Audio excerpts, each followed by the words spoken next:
News when you want it with Bloomberg News Now. I'm Nathan Hager. And I'm Karen Moskow.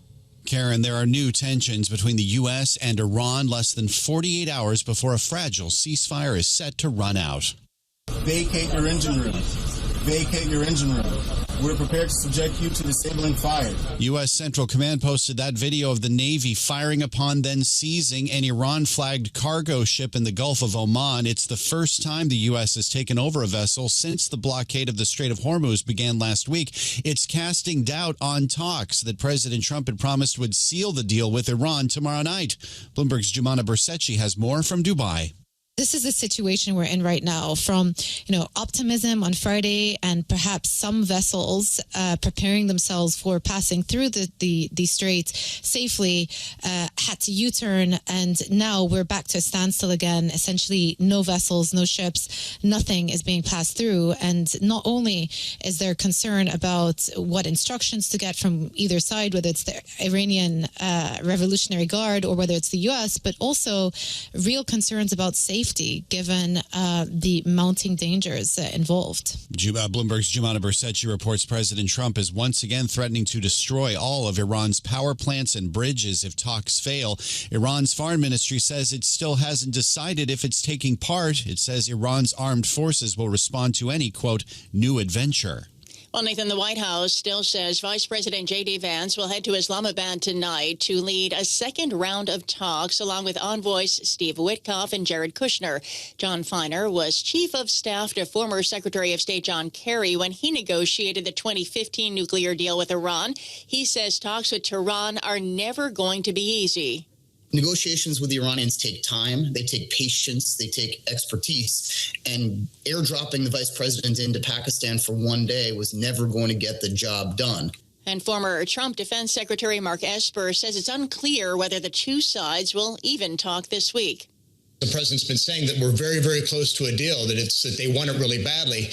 And then what you hear coming out of Iran, as recently as the last 24 hours, where the lead negotiator, Speaker Ghalibaf, has said, yes, progress was made in Islamabad last week, but we are far from there are significant differences between our negotiating positions. Mark Esper and John Feiner were guests on Bloomberg this weekend. Catch the show Saturdays and Sundays from 7 a.m. Eastern on Bloomberg Radio and Television and the Bloomberg Business app. Well, Karen, stocks are falling and oil is rising on the latest war developments. S&P futures are trading at 71.29 right now. That's a drop of about 0.5%. And West Texas Intermediate right now is up 5.7%, trading at 88.65 a barrel. Brent is up 5% at $95 even. Bloomberg Intelligence senior commodities strategist Mike McGlone says oil prices are in a new range that will eventually decrease, but not for a while. Given the recent news, it's probably going to be up a little bit. But I think oil's stuck in a new range now between 80 and 100. If we stay above 100, that breaks things. We're seeing what happens when crude oil rallies at such high velocity. The whole global economy is tilting downward. GDP estimates are lower. If it stays above 100, it'll make it go lower. Below 80, I think eventually it'll get there, but not right now. Bloomberg Intelligence senior commodities strategist Mike McGlone says oil has risen 33% since the start of the war. Now to a developing story, Nathan. A tsunami warning has been issued for Japan's northeast coast after a 7.4 earthquake hit the region, and Bloomberg's John Herskovitz has the latest from Tokyo. We have the tsunami warning that's been issued for large parts of the northeast coast, especially around the Iwate area. This was the part that was devastated by the 2011 tsunami. The warning is up to 3 meters for areas of Iwate.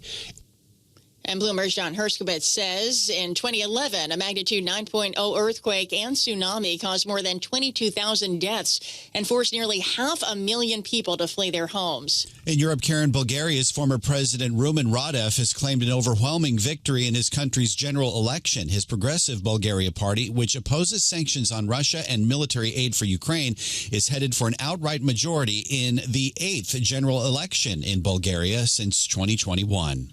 Well, back here in the U.S., Nathan, tragedy in Louisiana and the deadliest mass shooting in the country in more than 2 years. A father killed 8 children, including 7 of his own, and shot 2 women in 2 homes in Shreveport, Louisiana. Shreveport Police Corporal Chris Bordelon spoke to CBS News about the situation.